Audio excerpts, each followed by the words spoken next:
Assalamualaikum warahmatullahi wabarakatuh. Friend, kapan hari ketika kita kirap di Grebek Tutusuran, konon menurut sosmed, yang paling belakang ujung ada penjaraan truk yang muat berambang, konon katanya.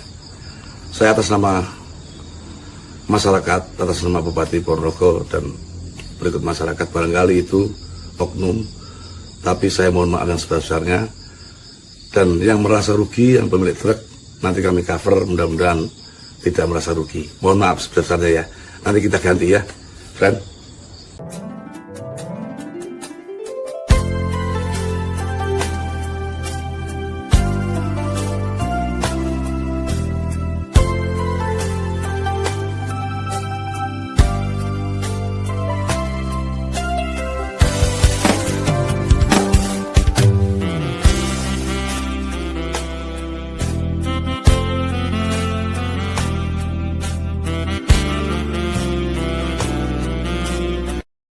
Jangan lupa ya di subscribe, like, komen, share, dan tekan tombol loncengnya.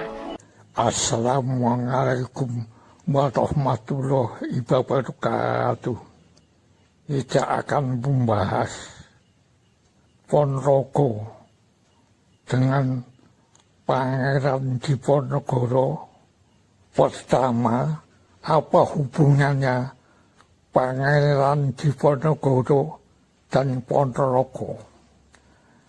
Pangeran Diponegoro adalah pangeran dari Kesultanan Yogyakarta. Kesultanan Yogyakarta berasal dari Kasunanan Surakarta berdasarkan perjanjian Giyanti, maka berdirilah Kesultanan Yogyakarta. Nah, Kasunanan Surakarta berdiri berdasarkan perjanjian Ponorogo.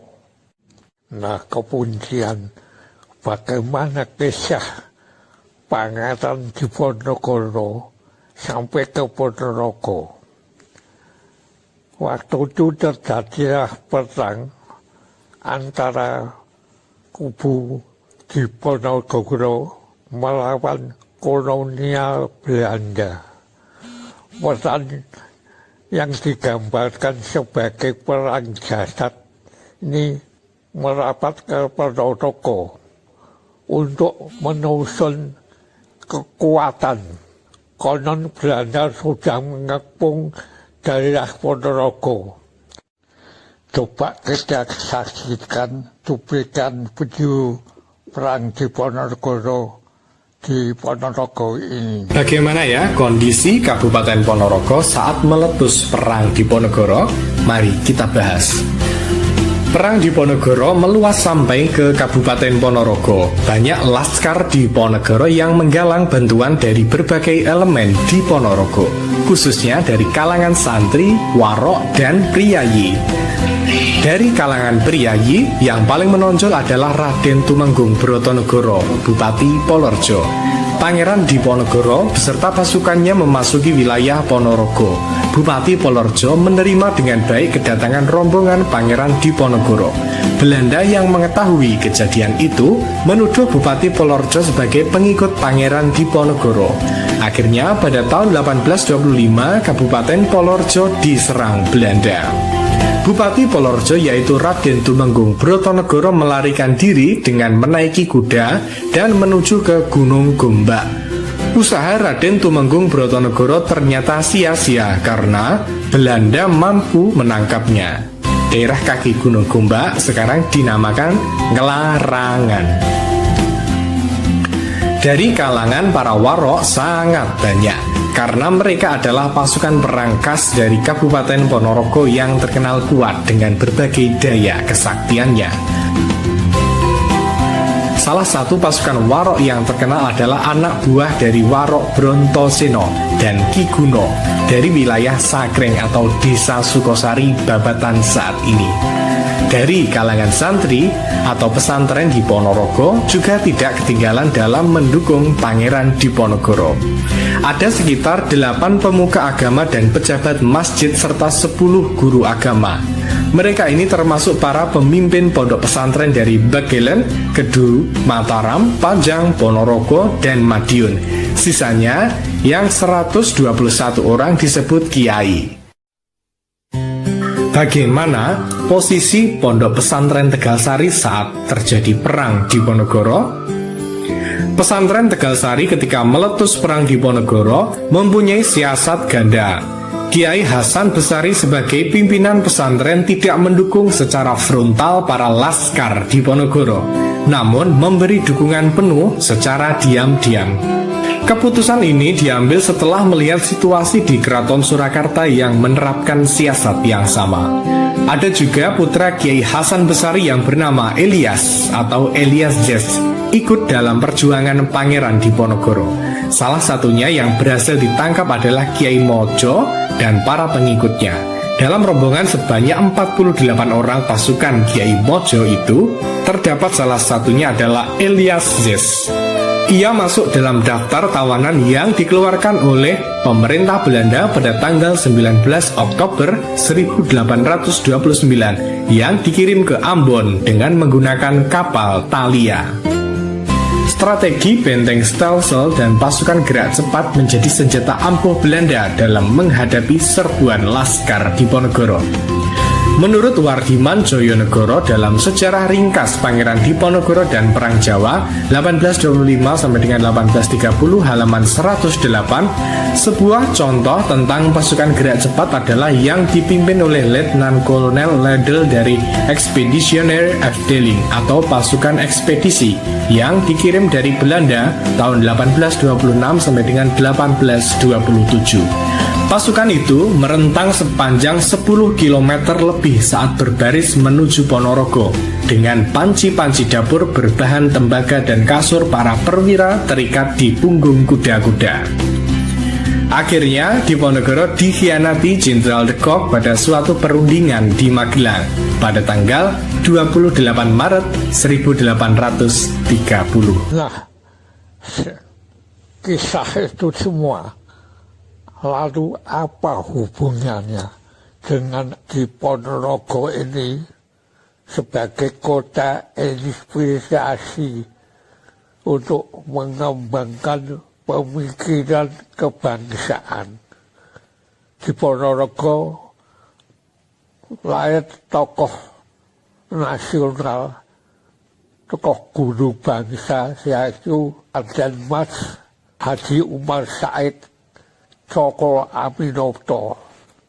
Ini adalah orang besar sebagai inspirator tokoh-tokoh perjuangan di Indonesia ini. Umar Said ini putra dari pesanan Tegalsari Ponorogo yang kemudian mengembangkan paham baru sosialisme Islam. Nah, ini menjadi embrional bagi pengembangan paham-paham yang berkembang waktu awal perjuangan. Seperti Soekarno mengembangkan sebagai paham nasionalisme. Kemudian muridnya yang lain mengembangkan sebagai Islam fundamentalisme, dipelopori oleh Kartosuwiryo yang kemudian merencanakan mendirikan negara Islam, negara Darul Islam. Ada lagi murid Cokro Aminoto mengembangkan aliran komunisme, misalkan Musso, Animin, Ponorogo ini unik dalam sejarah politik kekuasaan di tanah Jawa, bahkan se-Nusantara. Banyak penguasa-penguasa sejak zaman dulu sampai sekarang bersentuhan dengan Ponorogo. Presiden Soekarno, Presiden Gus Dur, Presiden Susilo Bambang Yudhoyono. Nah, ini presiden ini semua punya riwayat terhadap Ponorogo. Ponorogo ini ibaratnya seperti dapur atau bengkel politik kekuasaan di tanah air ini. Saya katakan dapur sebagai tempat mengulah kekuasaan, mengulah calon-calon penguasa. Terus dikatakan sebagai bengkel, yaitu untuk memperbarui atau memperbaiki kekuasaan-kekuasaan. Begitu, itulah dalam sejarahnya. Tadi saya katakan Presiden Soekarno bersentuhan dengan Ponorogo. Ini berhubungan dengan Raden Mas Haji Umar Said Cokro Aminoto adalah putra Ponorogo, putra bangsawan. Jadi nasab Pakubono kedua.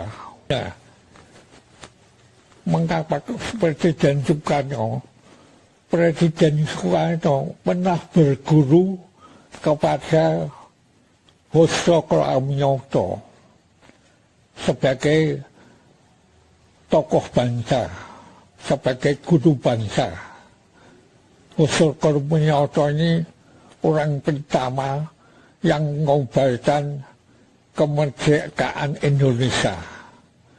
Orang pertama yang mengatakan India Belanda harus diusir dari bumi Indonesia ini. Nah, ini beliau waktu menjadi tokoh Partai Serikat Islam. Presiden Soekarno dulu berguru di Cokro Aminoto yang pindah ke Surabaya di rumahnya Jalan Panenles di Surabaya, membuka tempat indikosan bagi para pemuda-pemuda. Terus digembleng semua menghasilkan kader-kader pergerakan bangsa. Sampai akhirnya Putri Cokro Aminoto dinikahkan sama Presiden Soekarno, yaitu bernama Ibu Utari. Yang kedua, Presiden Soekarno ini masih punya ikatan pernikahan sama Putri Ponorogo, Ibu Hartini. Nah, akan halnya dengan Gus Dur, Presiden Gus Dur, itu punya ikatan kekerabatan sama pesantren Tegarsari Ponorogo. Demikian juga Presiden SBY mempunyai kekerabatan sama pondok pesantren Tegarsari itu. Dipati dan yang dari SBY berdiri pesantren Termas, masih punya ikatan kekerabatan sama pesantren Tegarsari Ponorogo. Nah, pesantren Tegarsari Ponorogo ini yaitu pesantren pertama yang merintis pendidikan agama, termasuk pendidikan masalah-masalah kenegaraan dan masalah sosial kemasyarakatan. Nah, banyak tokoh pemikir atau kader-kader bangsa yang dilahirkan, yang dapat rohnya dari pesantren Tegasari Ponorogo ini. Umpamanya Punjaga Songho Wasito sebagai pujangga keraton Katon Kasunanan Surakarta. Dulu masih mudanya berguru di pesantren Tegasari Ponorogo. Pangeran Diponegoro. Ini konon juga termasuk murid dari pesantren Tegasari Ponorogo. Dan masih banyak tokoh-tokoh nasional yang berguru di Ponorogo ini.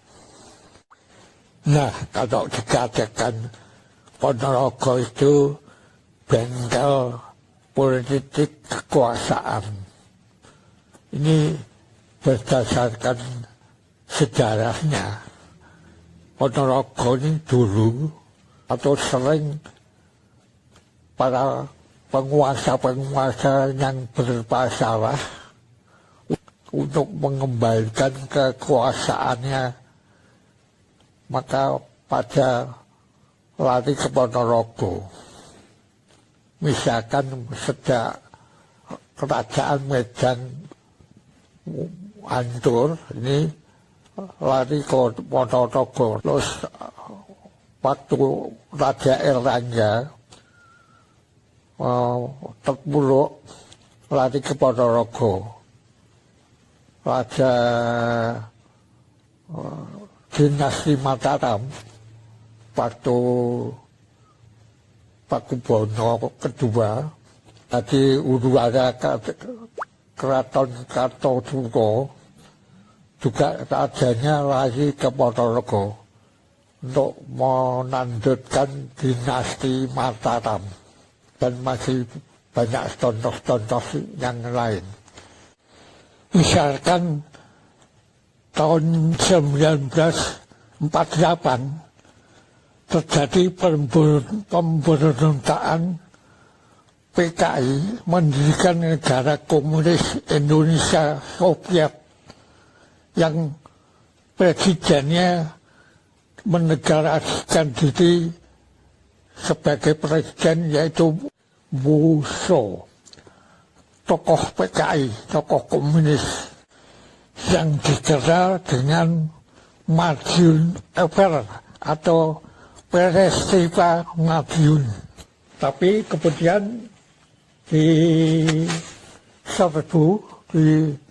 oleh tentara Siliwangi yang kedatangan dari Jogja, Muso. Kemudian lari ke Ponorogo. Mungkin maksudnya Punca minta perlindungan pada gurunya, Hosoko Aminopo. Musa ini termasuk murid dari Soko Aminoto. Seperti Soekarno juga, seperti Kartosuwiryo, pimpinan pemberontakan TITI di Jawa Barat. Ini semua murid-murid dari Soko Aminoto. Situasi di Ponorogo ketika mendengar berita Madiun sudah diduduki oleh tentara Siliwangi, maka para pemuda Sabiridah di Ponorogo bangkit bergerak menumpas PKI yang telah banyak membunuh kiai tadi, tokoh-tokoh agama di Ponorogo.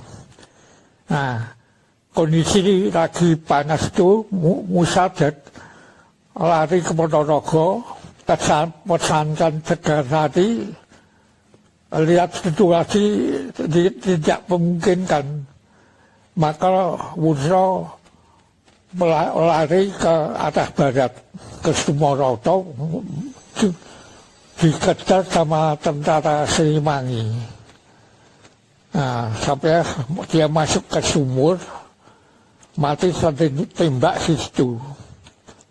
Maka saya katakan Ponorogo semacam bengkel politik kekuasaan, yaitu untuk memperbaiki atau mempersiapkan kembalinya kerajaan itu dapat berdiri kembali.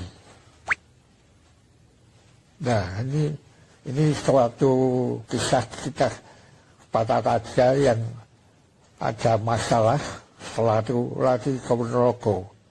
Kemudian di Ponorogo ini untuk mempersiapkan kembalinya kekuasaan itu. Ponorogo dikenal sebagai pusat pendidikan Islam. Ada pondok terkenal namanya Pesantren Bentor Ponorogo. Alumninya tersebar ke seluruh Indonesia, bahkan seluruh dunia. Ini konsep pendidikan pesantren ini berlangsung berabad-abad sampai sekarang diabadikan.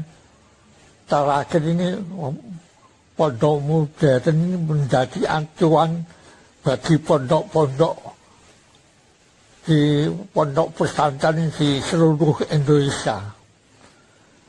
Samping itu, Ponorogo juga terkenal pusat kebudayaan, mempunyai kesenian khas seni reok Ponorogo.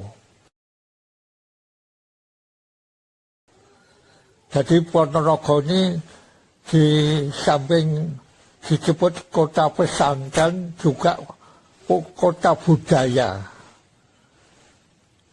Reok Ponorogo ini terkenal di mana-mana. Bahkan di kota-kota di pelosok-pelosok di luar Jawa banyak berkembang reok Ponorogo. Sampai ke Malaysia. Malaysia sampai mengklaim sebagai pemilik reok Ponorogo. Ini sungguh hangat ini. Aslinya dari Ponorogo, tapi dikembangkan untuk orang-orang Ponorogo yang pergi merantau ke Malaysia, menjadi kampung Ponorogo, terus mengembangkan kesenian reok Ponorogo di Malaysia. Saya memancing perhatian pemerintah Malaysia diklaim sebagai kesenian asli Malaysia. Ini sungguh anekdot yang sangat menggelikan ini. Terakhir ada berita dari Ponorogo. Ditemukan kerangka manusia purba. Manusia Ponorogo ini sebenarnya manusia jadi manusia purbakala. Mungkin ini rahasia terpendam di Ponorogo. Punya sejarah lama, sejarah kebudayaan, sejarah peradaban kuno. Itu telah tumbuh di Ponorogo. Tapi mungkin karena letaknya Ponorogo ini agak terisolir, agak ke dalam, jadi lepas dari publikasi selama ini. Sekian, Assalamualaikum warahmatullahi wabarakatuh.